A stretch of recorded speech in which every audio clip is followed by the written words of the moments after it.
Hola con todos. El tema de la presente exposición es todo lo referente a trabajo de parto.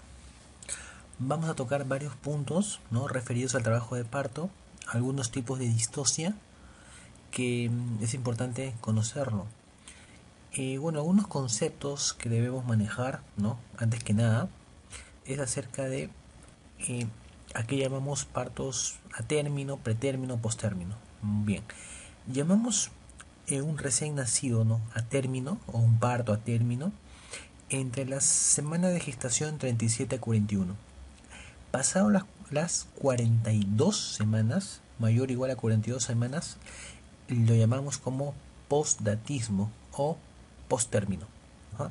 Parto posttérmino o postdatismo es aquella gestación que pasa las 42 semanas. Un parto pretérmino antes de las 37 semanas. Y un parto inmaduro menor de las 28 semanas, ¿no? Importante recordar que a partir de las 34 semanas podemos hablar de maduración pulmonar. Y antes de las 34 semanas, obviamente, de un pulmón no maduro, que probablemente vaya a ser algún tipo de distrés respiratorio, ¿no?, una enfermedad de membrana hialina, que podría requerir, ¿no?, algún tipo de maduración pulmonar antes del parto, ¿no? Como ya vimos en clases anteriores, la corticoterapia antenatal en gestaciones de menos de 34 semanas. Entonces, estos son unos conceptos básicos, ¿no?, que debemos manejar, ¿no?, en obstetricia. Eh, un parto eutóxico es aquel parto normal que se desenvuelve de manera natural, ¿ok? Eh, Sin ningún tipo de ayuda, como por ejemplo la oxitocina. Es un parto que evoluciona de una manera espontánea, sin ningún tipo de ayuda externa, ¿no? La cual la presentación es encefálico, ¿no? Por ejemplo, un parto empodálico no podemos hablar de un parto utóxico, ¿no?, aunque sea un parto vaginal. Un parto distóxico es un parto, bueno, un parto con algún tipo de anomalía, algún tipo de problema, ¿no?, en el que se debe realizar algún tipo de maniobra, ¿no? Como por ejemplo el uso de forceps o ventosa para poder terminar con la gestación, ¿no?, para poder llevar a término el parto. En todo caso, un ejemplo, una paciente que ingresa con RPM a término, 37 semanas, que no presenta contracciones pasado 12 a 24 horas y se decide inducir el trabajo de parto o acentuar el trabajo de parto. En ese caso ya no podemos hablar de un parto eutóxico, ¿no? Pues estamos empleando algún medio, ¿no?, para alguna maniobra para llevar a buen término, ¿no?, la gestación o el parto. En ese caso, pues el término de eutóxico no cabe, ¿no? El eutóxico es un parto normal en el cual no se utiliza ningún tipo de maniobra o instrumento, ¿no?, para culminar con la gestación. Bien, inicio del trabajo de parto. Aquí hay varios conceptos que debemos recordar, como por ejemplo pródromo del trabajo de parto, que es la fase latente del trabajo de parto, ¿no?, el inicio del trabajo de parto, ¿no? Y bien, hoy va a haber algunos signos que nos van a hacer pensar en un pródromo del trabajo de parto, ¿no? Algunos señales que nos van a advertir que el trabajo de parto se va a iniciar, ¿no? Y ojo que estos signos pueden preceder 1 a 2 semanas antes del inicio del trabajo de parto. Uno de ellos es la expulsión del tapón mucoso de Christeller, ¿no?, el moco que se acumula en el nivel del cervix, que ayuda como un mecanismo de defensa para evitar, ¿no?, el ascenso de gérmenes, que es expulsado cuando el cuello comienza a borrarse. eh, Se expulsa, ¿no?, el famoso tapón mucoso de Christeller, ¿no? Y muchas veces se confunde con un RPM, ¿no? Dentro del diagnóstico diferencial del RPM, como sabemos, está la expulsión del tapón mucoso. Otro de ellos viene a ser el alivio que siente la paciente, ¿no? El alivio a nivel respiratorio, debido a que, sobre todo en primigestas, el producto eh, a las 37 semanas aproximadamente encaja, o sea, va a bajar el polo de presentación, baja el producto y obviamente esa compresión que había en el diafragma se va a aliviar. Por lo que si la paciente presentaba algún tipo de problema de respiratorio, sobre todo al momento de echarse, algún tipo de disnea, uno de los síntomas que te pueden avisar el trabajo de parto es el alivio de ese malestar, ¿no? A nivel respiratorio. Entonces, nosotros hablamos que se instaura el trabajo de parto cuando se aparecen las famosas contracciones verdaderas, que son aquellas contracciones que tienen una intensidad, una frecuencia y una duración lo suficientemente, ¿no?, regulares para poder iniciar el borramiento y la dilatación del cuello del útero. Sabemos que hay contracciones que se presentan durante la gestación que no tienen la suficiente intensidad, fuerza ni duración para lograr estos cambios cervicales, ¿no? Las famosas contracciones de Álvaro y Caldeiro, las famosas contracciones de Braxton Hicks, ¿no? Recordemos que las contracciones de Braxton Hicks son contracciones fisiológicas que no tienen una intensidad lo suficiente para producir borramiento del cuello, como si lo tiene la triple gradiente descendente, ¿no?, que son contracciones que se inician a nivel del cuerno del útero y bajan, ¿no?, del fondo del útero hacia el istmo, hacia el segmento, produciendo el descenso de la presentación.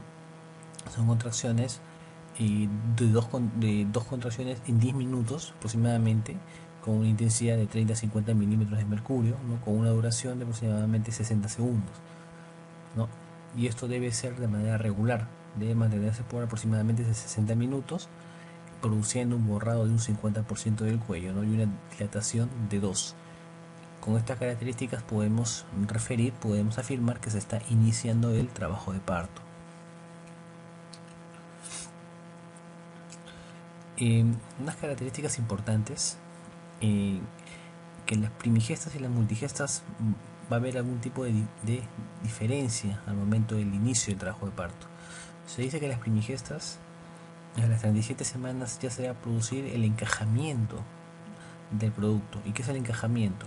Cuando la zona más declive de la presentación del producto se encuentra a nivel de las espinas ciáticas y el diámetro biparital ha pasado el estrecho superior de la pelvis, ¿no?, como más adelante lo vamos a ver. Entonces, en las primigestas el producto encaja a las 37 semanas, mientras que en las multigestas el producto va a encajar cuando se inicie el trabajo de parto. Si el trabajo de parto se inicia en la multigesta a las 40 semanas, es ahí recién que se va a producir el encajamiento. También se dice que en las primigestas el cuello se borra y luego se dilata, ¿no?, mientras que en las multíparas estos dos cambios suceden simultáneamente. Bien, el trabajo de parto, como sabemos, ¿no?, es un periodo que comprende desde el inicio de las contracciones hasta que se produce la expulsión de la placenta. No confundir, ¿no?, fase del trabajo de parto con las etapas del trabajo de parto, ¿no? Vamos a explicar eso un poco más adelante. Como ya habíamos definido, ¿no?, una definición del trabajo de parto cuando hay contracciones regulares, intensas, dolorosas, es una característica importante, que las contracciones del trabajo de parto producen dolor, a diferencia de las de Braxton Hicks, que solo pueden producir molestias, más no dolor. Entonces el inicio del trabajo de parto se va a producir cuando encontramos esos cambios del cuello que mencionamos anteriormente, ¿no?, dilatación de 2 centímetros, incorporación mayor a 50% y contracciones regulares intensas, ¿no?, 2 en 10 minutos, de 2 a 5 en 10 minutos. Recordemos que en el expulsivo es donde se produce mayor cantidad de contracciones en 10 minutos, ¿no?, pudiendo llegar a 5 contracciones en 10 minutos en el periodo expulsivo.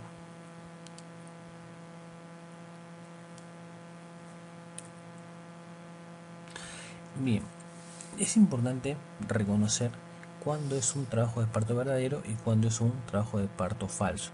El trabajo de parto verdadero, las contracciones son regulares, ¿no?, se producen a intervalos regulares, mientras que en el trabajo de parto falso son a intervalos irregulares, son contracciones esporádicas. La intensidad va aumentando, ¿no?, y la intensidad y la frecuencia va aumentando.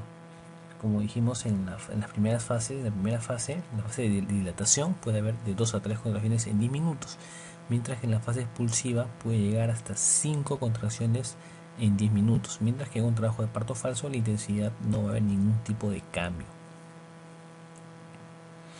En el trabajo de parto verdadero va a haber molestias, el dolor va a irradiar a la zona lumbar y en el abdomen, mientras que en el trabajo de parto no va a haber tanto dolor, más que todo va a haber molestias en la porción inferior del abdomen. En el trabajo de parto verdadero, cuando le haces un tacto vaginal, vas a encontrar dilatación del cuello. ¿Por qué? Porque la intensidad y la frecuencia de esas contracciones producen el borramiento de la dilatación del cuello del útero, mientras que en el trabajo de parto de falso no va a haber cambios a nivel del cuello. Si a esa paciente le colocamos a una paciente que viene refiriendo dolor y uno tiene duda de que si son contracciones o es un dolor de otro índole, y le colocas un diclofenac con una diosina, un Plidan, si es un trabajo de parto verdadero, las molestias no se van a detener, el dolor va a continuar, mientras que si es un trabajo de parto falso, el dolor puede ceder a dicha medicación.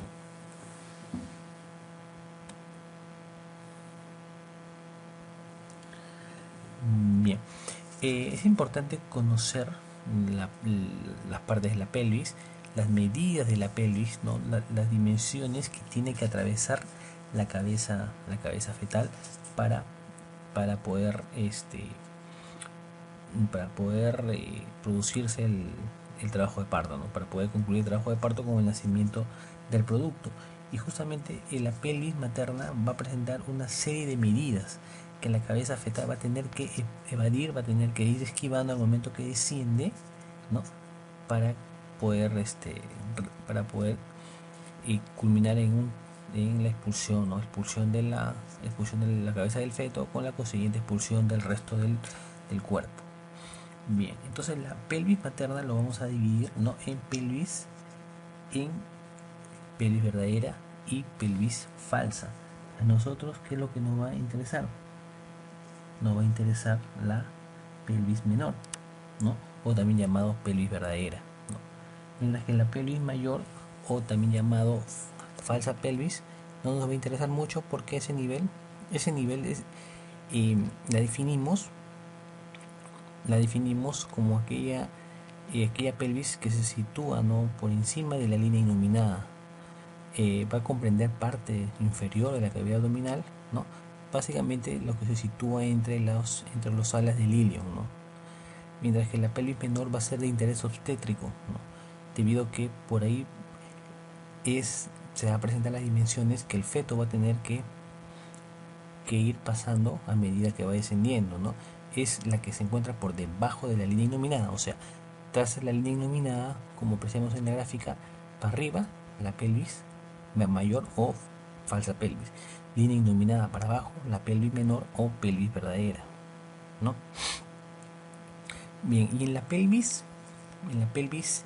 menor o pelvis verdadera vamos a encontrar tres estrechos que el producto va a tener que esquivar, ¿no? Va a tener que pasar: el estrecho superior, el estrecho medio y el estrecho inferior. El estrecho que produce mayor distosia de trabajo de parto, debido a que ahí se encuentran las menores medidas de la pelvis, es el estrecho medio, ¿no? Es el estrecho que produce la mayor cantidad de distosias. Y en segundo lugar es el estrecho superior, y por último es el estrecho inferior. A nivel del estrecho superior, ¿qué dimensiones tiene que atravesar? ¿Qué dimensiones existen en este estrecho superior? A nivel transverso tenemos el diámetro transversal, el diámetro verdadero, ¿no?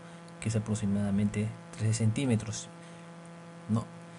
Mientras que a nivel antero-posterior vamos a encontrar tres medidas, ¿no? La distancia que se encuentra entre el borde superior, ¿no? de la pubis, que va hacia el promontorio, es lo que nosotros llamamos el conjugado verdadero, que aproximadamente es 11 centímetros. En la distancia que hay de la parte posterior del pubis que va al promontorio, es el llamado conjugado obstétrico, que tiene que medir aproximadamente 10.5 centímetros a más. Y la distancia que hay entre el borde inferior del pubis y el promontorio es el famoso conjugado diagonal, que tiene que ser mayor a 12 centímetros y es el único que podemos medir clínicamente. Los otros dos no se pueden medir clínicamente. El único que se puede medir es el conjugado diagonal, ¿no? Que tiene que ser mayor de 12 centímetros. Entonces, cuando uno hace un tacto vaginal y no llega a tocar el promontorio, podemos hablar de un estrecho superior normal, ¿no? Una pelvis ginecoide a nivel del estrecho superior. Mientras que si uno llega a palpar el promontorio, podemos hablar de un conjugado diagonal menor a 12 centímetros. ¿Cuáles son las dimensiones del estrecho superior? ¿Cuáles son los límites del estrecho superior? El estrecho superior, por la parte posterior, ¿no? Atrás, va a estar limitado por el promontorio y las alas del sacro. A nivel lateral, con la línea innominada, y por delante, básicamente con las ramas horizontales de los huesos púbicos, ¿no? Y las eminencias iliopectíneas. Mientras que el estrecho medio va a limitar, ¿no? Va a limitar el estrecho medio por delante con el borde inferior de la sínfisis del pubis, hacia ambos lados, hacia las zonas laterales, va a limitar con las espinas ciáticas, ¿no? Y hacia atrás con el sacro. Parte del borde inferior de la sínfisis del pubis, y va a llegar, ¿no? Hacia el sacro a nivel de S4 y S5. Recordemos que el estrecho medio es de forma circular. ¿No? Las dimensiones que nos va a presentar no es el diámetro biciático, aquel diámetro que va entre ambas espinas ciáticas, que tiene que ser 11 centímetros, ¿no? En anteroposterior tenemos el diámetro mid-sacro subpúbico, que une el borde inferior de la sínfisis con el punto más alejado de la excavación sacra, que tiene que ser 11.5 centímetros. Y lo que respecta al estrecho inferior, ¿no? Va a limitar ambos lados con las tuberosidades isquiáticas, ¿no? Con el borde inferior de los ligamentos sacrociáticos hacia adelante con el arco subpúbico y hacia atrás con el sacrocoxis, ¿no? Tiene una forma ovalada, ¿no? Con el eje mayor orientado en un sentido anteroposterior. Y los diámetros que va a presentar, ¿no? El diámetro isquiático de 11 centímetros. ¿En qué diámetros anteroposteriores va a presentar? El diámetro subcoxis subpúbico, que es 9 centímetros, y por medio de la retropulsión del coxis puede aumentar 2 centímetros más, llegando a 11 centímetros, ¿no? Y otro es el diámetro anteroposterior subsacro subpúbico, que es aproximadamente 11 centímetros, ¿no? Y hay una línea que une los tres ejes de ambos estrechos, ambos estrechos, ¿no? Estrecho superior, estrecho medio y estrecho inferior, es el famoso eje pélvico o curva de Carus, ¿no? Acuérdense de ese concepto, que podría ser motivo de pregunta. Esta es una clasificación de las pelvis patológicas, ¿no? En el cual vamos a encontrar 4 tipos de pelvis, ¿no? Las ginecoides, antropoides, androides y platipeloides. Esa es la clasificación de Caldwell y Molloy, ¿no? Entendiendo como pelvis ginecoide aquella pelvis compatible, ¿no? Para un trabajo de parto eutóxico, ¿no? La pelvis platipeloide es una pelvis patológica, cuyo estrechamiento va a ser a nivel anteroposterior, ¿no? Mientras que la pelvis antropoide va a tener su mayor estrechez a nivel transversal, ¿no? La pelvis androide, ¿no? Que tiene forma de corazón, una pelvis también patológica. Esas 3 tipos de pelvis patológicas van a cursar, ¿no? Con algún tipo de alteración en sus medidas que van a impedir un trabajo de parto eutóxico. Más adelante vamos a ir repasando un poco más de esto. ¿A qué nos referimos cuando hablamos de situación, presentación, actitud, ¿no? Y posición? Cuando nosotros hablamos de situación, básicamente tenemos dos opciones, ¿no? dos maneras de nosotros definir la situación del feto: longitudinal y transverso. La situación más tiene que ver básicamente con el ángulo que forma el eje del feto con el eje de la madre, ¿no? Si ambos son paralelos, hablamos de una situación longitudinal. Si hay un ángulo que forma el eje del feto con el eje de la madre, o la columna del feto con la columna de la madre, forma un ángulo de 45 grados, estamos hablando de un oblicuo, un feto en oblicuo. Y si el ángulo que forma, ¿no?, la columna del bebé con la columna de la madre forma un ángulo de 90 grados, estamos hablando de un feto en transverso, ¿no?, situación transversa. Presentación, básicamente tenemos dos, ¿no?, presentación cefálica y la presentación podálica, ¿no? La presentación podálica y la cefálica. Mientras que en posición tenemos dos opciones, ¿no?, izquierda o derecha. Si la columna del feto está hacia la fosa ilíaca derecha de la madre, estamos hablando de una posición derecha, ¿no? O sea, si la columna del feto está hacia el lado derecho, ¿no?, de la fosa, o sea, hacia el lado de la fosa ilíaca derecha, una posición derecha. Pero si la columna del feto está hacia la fosa ilíaca izquierda, estamos hablando de un izquierdo, ¿no?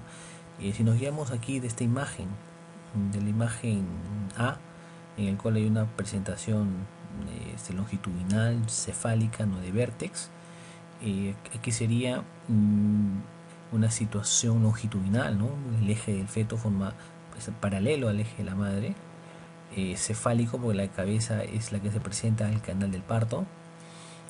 Posición, en este caso, si viéndolo de esta manera, imaginándonos que está dentro del útero de la madre, estaríamos hablando de una posición izquierda, ¿no? ¿Qué es una presentación de vértex? Una presentación de cara, una de frente. Va a ser anomalías, ¿no?, al momento del descenso de la cabeza del feto por múltiples motivos, ya sea DCP o distosia funicular, que van a impedir una flexión correcta de la cabeza del feto. Cuando hay una correcta flexión de la cabeza fetal y el feto desciende de vértice, como apreciamos en la figura número A, el feto va a presentar al canal del parto, va a presentar al estrecho superior, ¿no?, su diámetro suboccipito bregmático, que es aproximadamente 9.5 centímetros.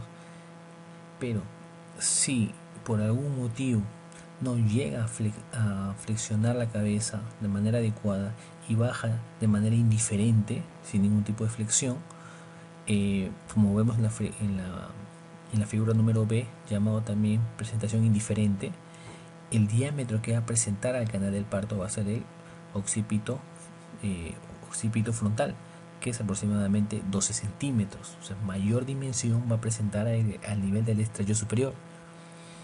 Mientras que si bajan de flexionado, como vemos en la figura C, ¿no?, o presentación de frente, en el cual al momento de hacer el tacto lo que se va a tocar son las cejas, ¿no?, cejas y parte de la nariz, vamos a hablar de una presentación de frente. Y en este caso, la dimensión que va a presentar al canal del parto o al estrecho superior el feto va a ser el mento occipital, ¿no?, el mento occipital, que es 13.5 centímetros.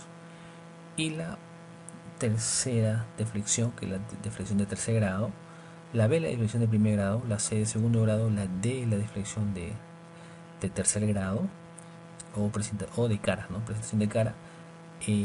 La longitud o el diámetro que va a presentar el producto va a ser el submento bregmático, que es aproximadamente 9.5 centímetros. No, este tipo de presentación, ¿no?, o alteraciones en la actitud del producto al momento que desciende por canal de parto no son indicaciones necesarias, ¿no? La deflexión de primer grado, la de segundo grado y la de tercer grado suelen resolverse. Sin embargo, la presentación de cara, tenemos dos opciones: que sea mentosacra o mentopúbica. Cuando es mentosacra, el parto tiene que terminar en cesárea, porque no va a haber manera que termine de rotar. Pero si es que la variante es una mentopúbica, se puede esperar un desenlace del trabajo de parto eutóxico, ¿no?, un trabajo de parto normal. Igual sucede con la deflexión de primero y segundo grado, ¿no? En la de segundo grado es más complicado ello debido a que el diámetro que presenta es 13.5 centímetros, un diámetro mayor, por lo cual la cabeza no va a descender. Sin embargo, puede terminar en una presentación de vértex, ¿no? Puede terminar en una presentación de vértex y culminar en un trabajo de parto normal. Por lo tanto, si les preguntan una presentación de una deflexión de primer grado es sinónimo de cesárea, falso. La presentación de frente es sinónimo de cesárea, tampoco no lo es, ¿no? Mientras que la presentación de cara, si es mentosacro, es igual a cesárea, pero si es mentropúbico, no es sinónimo de cesárea.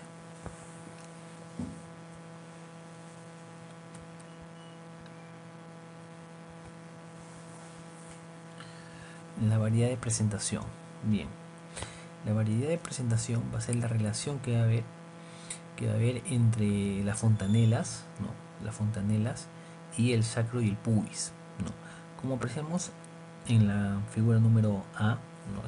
Está un poquito chiquito la imagen, pero se puede ver.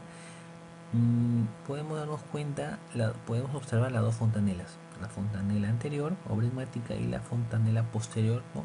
O lambdoidea, ¿no? Que de forma triangular, a diferencia de la bregmática que de manera romboidal, de forma romboidal. La variedad de presentación más frecuente es la occipito ilíaca izquierda anterior, como apreciamos en la figura número A. ¿Y por qué decimos occipito ilíaca izquierda anterior? Occipito ilíaca, eso siempre vamos a poner esas dos letras en una presentación de vértex, ¿no? Siempre va a ser occipito ilíaca. Lo que va a definir si es izquierda o derecha es para qué lado está la fontanela posterior, ¿no? O la lambdoidea. Esa fontanela posterior es la que va a definir las dos letras finales, ¿no? O sea, siempre va a ser occipito ilíaca. Como apreciamos, siempre es OI, OI, OI. Pero las dos letras que siguen van a ser definidas por la posición que adopte la fontanela posterior. Como vemos en la figura número A, observamos que la fontanela posterior o triangular se encuentra para el lado izquierdo, ¿no? Para el lado izquierdo de la madre. Por lo tanto, sería una occipito ilíaca izquierda, ¿no?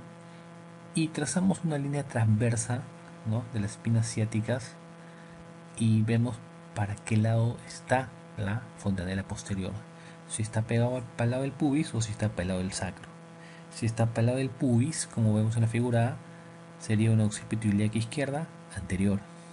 Pero si está más pegado para el lado del sacro, como vemos en la figura B, sería una occipito ilíaca izquierda posterior.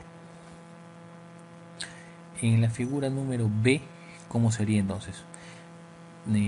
Dijimos siempre occipito ilíaca, ¿no? Las dos letras lo va a definir la posición, ¿no? De la fontanela posterior. Entonces en la B, ¿cómo sería? En la B del lado derecho, donde vemos que está en transverso la sutura sagital. Ahí podemos entonces nosotros decir que es una occipito ilíaca. Vemos que la fontanela posterior está para el lado derecho de la madre, entonces sería una occipito ilíaca derecha, pero también observamos que no está ni pegado hacia el pubis ni pegado hacia el sacro, ¿no? Entonces en este caso sería una occipito ilíaca derecha transversa, ¿no? Pero en la imagen que vemos al costado, ¿no? Al costado de la figura B del lado derecho, vamos a ver que ahí la fontanela posterior está más pegado para el lado del sacro, pero para el lado derecho materno, ¿no? En este caso, ¿cómo nosotros la denominaríamos? Una occipito ilíaca derecha posterior, ¿no? Porque la fontanela posterior está para el lado derecho de la madre y pegado para el sacro, entonces es una derecha posterior, y estas son las que más demoran en rotar, ¿no? Porque va a ser la mayor distancia, mayor tiempo que va a demorar para culminar su rotación, porque aquí va a tener que rotar 135 grados, a diferencia de una occipito ilíaca izquierda anterior, como vemos en la figura A del lado izquierdo, porque ahí solamente son 45 grados que tiene que rotar para estar en antero posterior, porque recuerden que el producto nace mirando el piso. Entonces va a ser menor el tiempo que demora en rotar 45 grados a que el tiempo que va a demorar en rotar 135 grados, ¿no? En las situaciones occipito ilíacas derechas posteriores, ¿no? Que son las que nos traen mayor problemas al momento del trabajo de parto, por la demora que hay al momento de rotar. Y si es que hay una desproporción cefalopélvico, nunca va a terminar de rotar esa cabeza y el parto va a culminar en cesárea. Entonces la variedad de posición más frecuente es la olla. ¿Y qué es la olla? Occipito ilíaca izquierda anterior. Y es la que es más fácil desencadenar o que culmine el parto, ¿no? Debido a que solamente tiene que rotar 45 grados, ¿no? Entonces no se olviden de eso. La variedad de presentación más frecuente es la occipito ilíaca izquierda anterior. Aquí un poquito más para aclarar lo que les hablaba de las deflexiones de primer grado, segundo grado y tercer grado, ¿no? Aquí estamos viendo una presentación ¿no? de cara, la actitud en la que desciende el feto, no es una deflexión total, una deflexión de tercer grado, ¿no?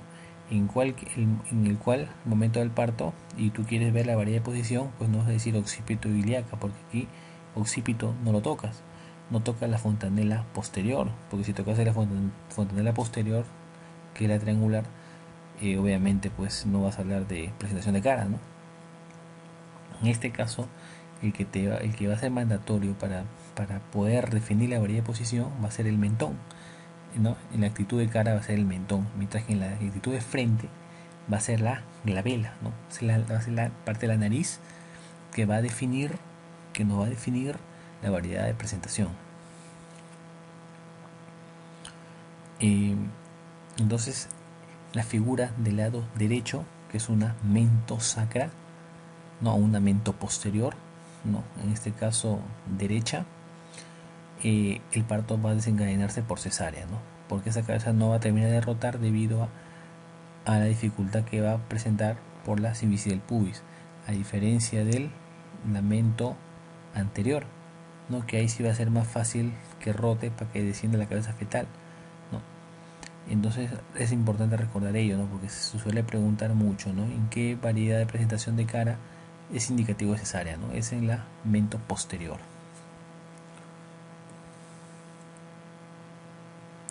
Que tenemos una situación longitudinal podálico izquierdo, ¿no? Una presentación pelviana, ¿no? Es de nalgas puras. En la imagen del lado derecho tenemos una situación transversa. ¿Por qué posición izquierda? En este caso el que manda es la cabeza, no el potito, aquí manda la cabeza. Si la cabeza está para el lado derecho, va a ser una transversa derecha. Si la cabeza va a estar para el lado izquierdo, va a ser una transversa izquierda.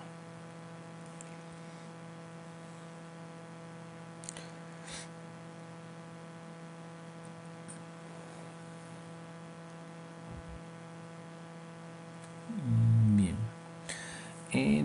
Todo esto que hemos hablado de la situación, presentación, posición, la actitud, ¿cómo lo vamos nosotros a diagnosticar o cómo lo vamos a evidenciar? Va a ser básicamente por la clínica, ¿no? La clínica, las maniobras de Leopold, sabemos que son 4 maniobras de Leopold.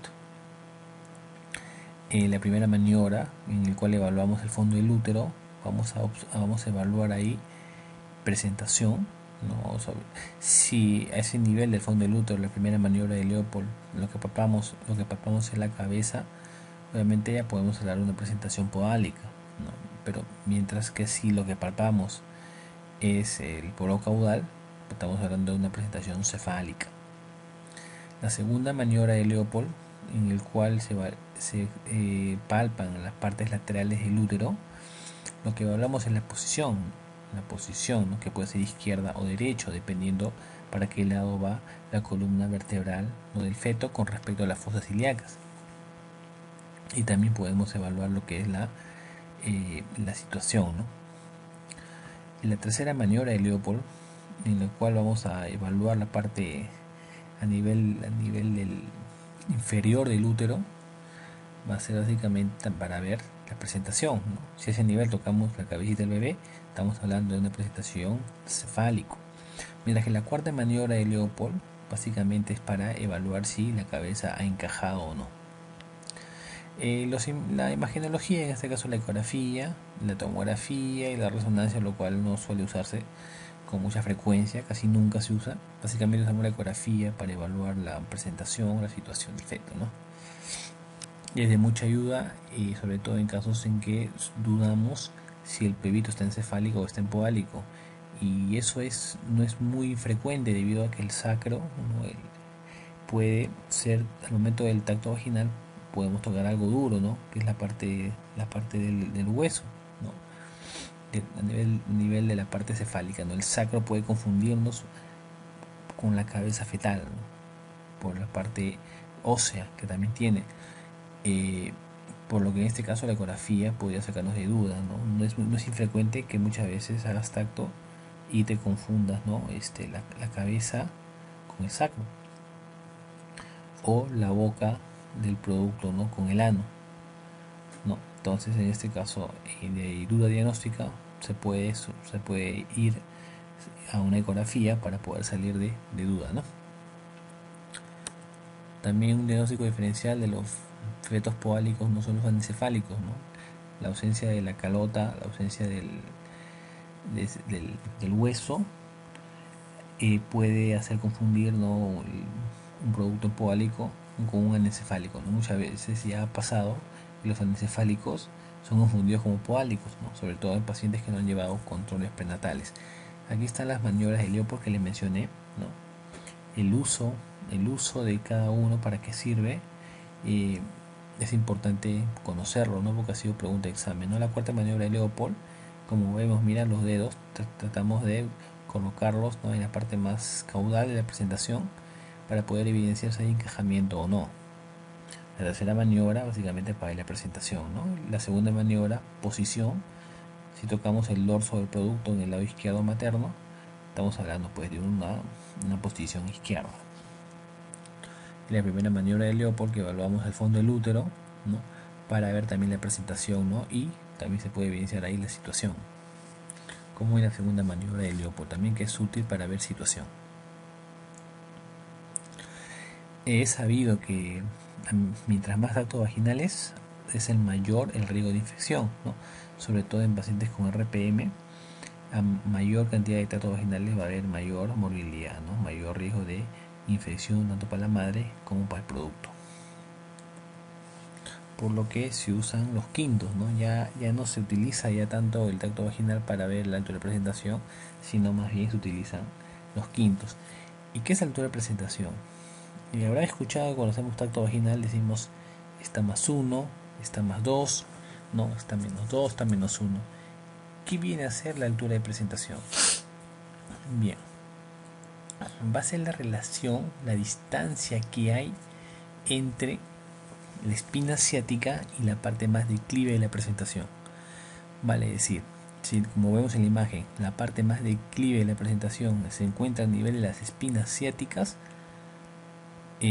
estamos hablando de una altura de presentación, ¿no? De aquí sería de la escala de Lee, de los niveles de Lee, estaría en 0, ¿no? Y en los planos de Hutge estaría en el plano 2 de Hutge. Y esto porque es importante. Es importante conocerlo porque muchas veces esto nos va a ayudar para poder conocer qué tanta compatibilidad hay entre el producto y la pelvis, ya que un producto que al momento del tacto vaginal se encuentra a menos 4, o sea 4 centímetros arriba de la espina ciática, podemos hablar de que hay un problema a nivel de la extracción superior.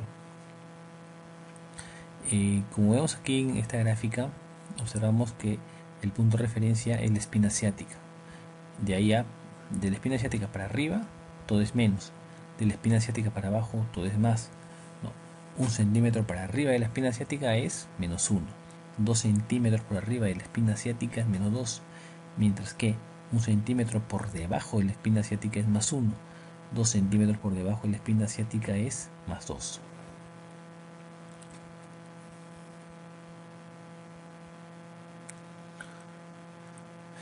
Bien, bueno, aquí la importancia también que tiene el tracto vaginal, si bien es cierto, Se recomienda no hacer tactos vaginales muy seguidos, pero sin embargo es también conocido que es importante hacer un buen tacto vaginal, ¿no?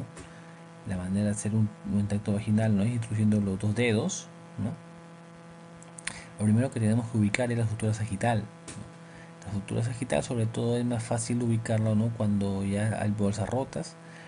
De ahí se sigue la línea de la sutura sagital, y cuando se palpa una fontanela triangular es porque estamos palpando la fontanela posterior, mientras que si lo que palpamos es una fontanela, una zona blanda más romboidal, estamos hablando de la fontanela, ¿no? De la fontanela del bregma.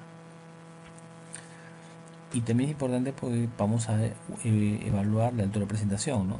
Si la parte más declive está a nivel de la espina asiática, vamos a hablar de 0. Vamos a hablar que está en una AP 0, ¿no? Pero si está 1 centímetro por arriba de la espina asiática, vamos a hablar de una altura de presentación de -1. Si está a 2 centímetros por debajo de la espina asiática, altura de presentación de +2.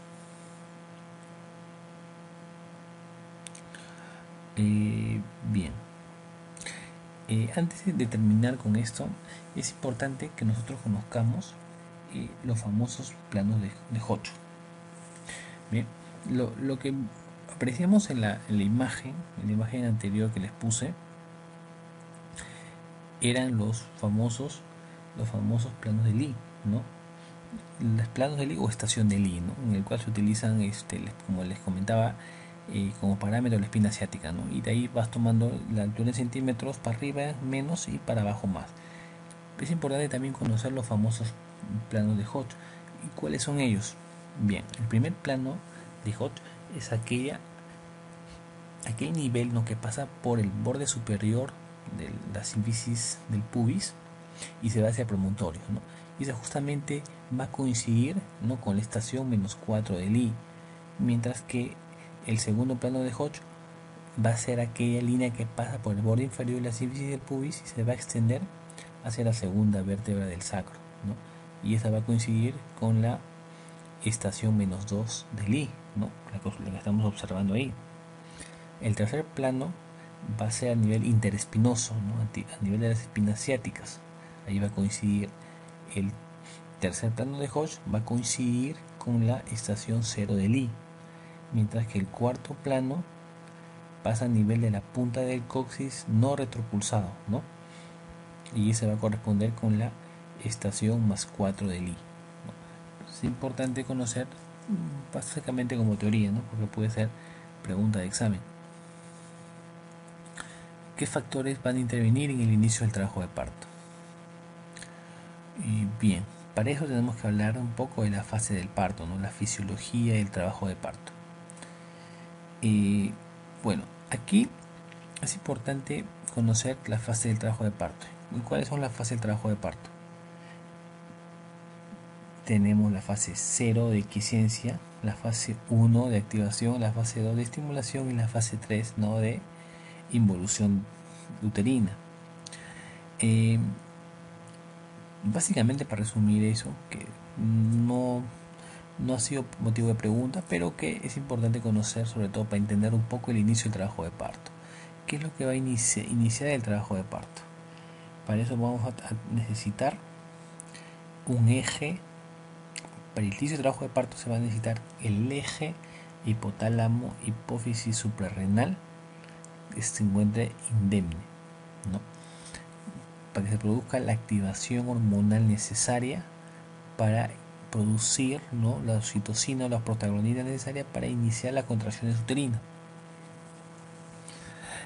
Por lo que los productos con anencefalia son aquellos productos que no inician de manera espontánea el trabajo de parto, debido a alteración a nivel de ese eje, ¿no? El miometrio. El miometrio es muy importante porque a ese nivel se producen las contracciones, ¿no?, importantes para comenzar la dilatación uterina. La distensión fibromuscular va a ser un factor importante para iniciar el trabajo de parto. La relación estrógenos-progestágeno. El progestágeno es relajante, mientras que el estrógeno va a favorecer las contracciones uterinas, debido a que el estrógeno aumenta los famosos Yap junctions o las conexinas, que son las uniones que hay entre las fibras musculares, ¿no? A su vez, los estrógenos también ayudan, ¿no?, a la producción de oxitocina, con lo cual se va a iniciar las contracciones a nivel del miometrio, ¿no?, iniciando el trabajo de parto. Sabemos que la oxitocina se sintetiza, ¿no?, en la parte posterior de la hipófisis. Más bien dicho, la oxitocina van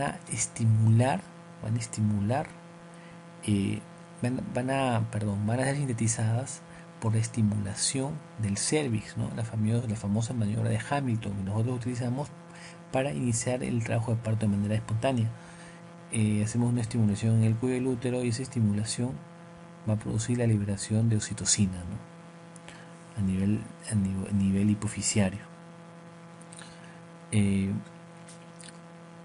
Van a haber otros componentes también importantes que van a ayudar a iniciar el inicio del trabajo de parto, ¿no? Entonces ya mencionamos la distensión fibromuscular, el aumento de estrógenos a favor o en contra del aumento de progesterona, porque la progesterona es relajante, mientras que el estrógeno, como dijimos, va a tener algunas funciones importantes, sobre todo a nivel de las conexinas, ¿no?, y de la producción de prostaglandinas, que también favorecen los receptores por oxitocina, por ende aumentan las contracciones uterinas. El estímulo a nivel del cuello, el famoso reflejo de Ferguson, ¿no?, que aumenta las contracciones uterinas, la maniobra de Hamilton que consiste, ¿no?, como les mencioné, en desprender las membranas del cuello, con lo cual van a aumentar la liberación de prostaglandinas, sobre todo la F2 alfa y la E2, con lo cual aumentan las contracciones uterinas.